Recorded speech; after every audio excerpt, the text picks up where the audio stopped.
Hello everyone, welcome to a little quick walkthrough for one of my newest G45 brand ambassador projects. Now last year I showed you how I made my tunnel album using the G45 staples, the 2-in-1 tunnel and pyramid album kit. And I showed you how I used the construction tape to make it and have this lovely black bordered and how to make the most out of your papers. It was a nice fun project and there are walkthroughs and a tutorial for this one already available on my channel, Paper Crafting with Paul, and also on the G45 page. And when I was making this, I said to make the tunnel album first because a lot of the leftovers from this will make a pyramid album. And so the chipboard pieces and the paper from this, plus I think 3 sheets extra of the 8x8, which I had a few left over anyway, has made me a Beaches Calling pyramid album. So you can see it's called the pyramid album. It is shaped like a pyramid.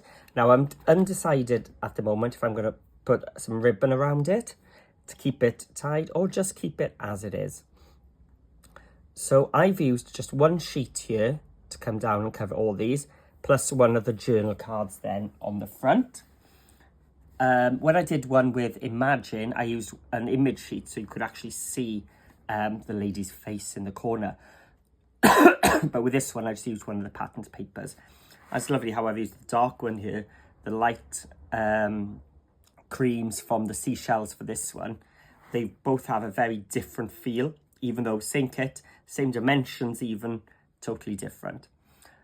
So the way this works now is I've attached it so that it zigzags up. And every time we open it up, I've kept it quite repetitive. So if you're new to album making, it's really good. Or if you're more experienced or more advanced, you could just take the basic page measurements and add your own flips and flaps, whatever you wanted. So let's get going with our first little one. It's so cute and so tiny.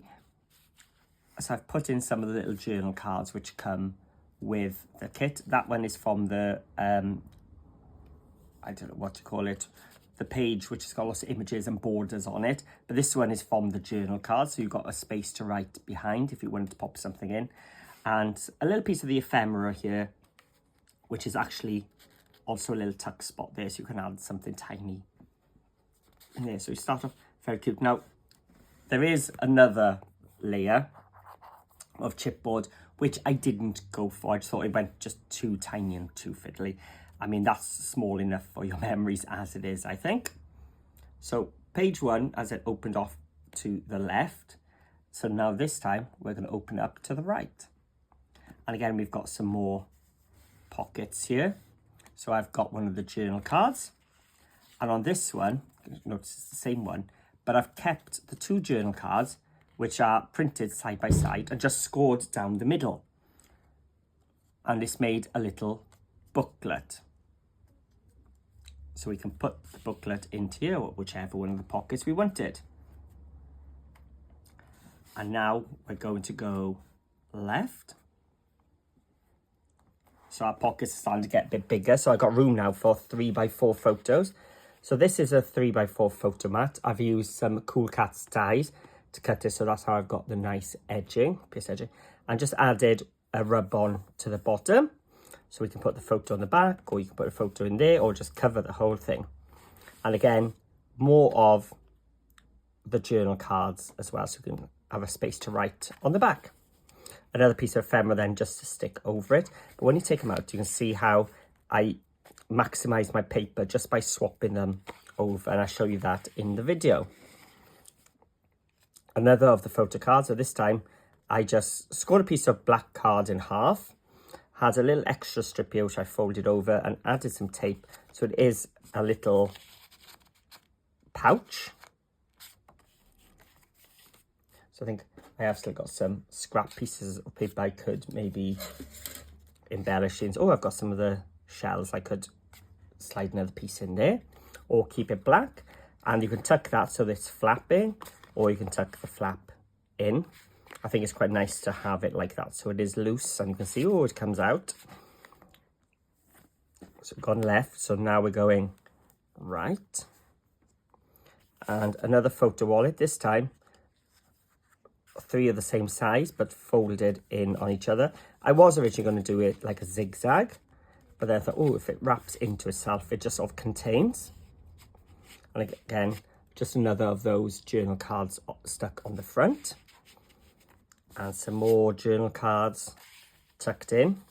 Well, let's have a look at what it looks like.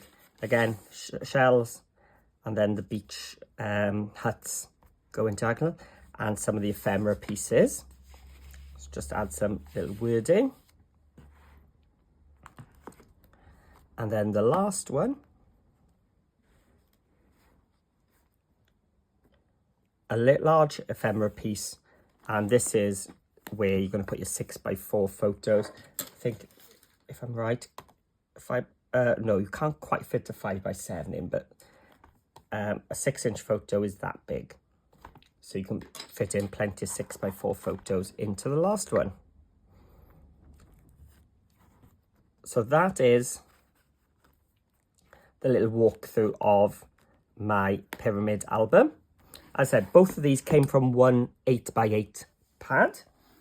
So very good measurements by G45 that you can actually get them all in. And again, as I said, I do have a cutting guide which will help you. So if you do want to make one of these, there's already a cutting guide for the tunnel album.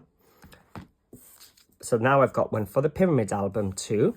So if you've got this kit and you just want the cutting guide, but you don't want to follow, you could use this. Just go to my Facebook group. It's called Paper Crafting with Paul. There'll be a link in the description below. And then go to the files section. You'll find a pyramid album cutting guide, and you can just download it from there. So this gives you all the cutting and the scoring guides. As I said, there's already one for the tunnel. There's now one for the pyramid. So you're all ready to go. I used to say, if you wanted to make this but without the pockets like I've done, you would just do A, B, ignore C. Anything with a 2, you would just ignore because those are the pockets and L is a pocket. And that would give you all your page measurements. So thank you for watching. If you haven't already, please hit that subscribe button and give the video a little thumbs up if you liked it. And please leave me a comment below. I really do enjoy reading what you think of my projects. So thank you for watching, and I'll see you all again soon.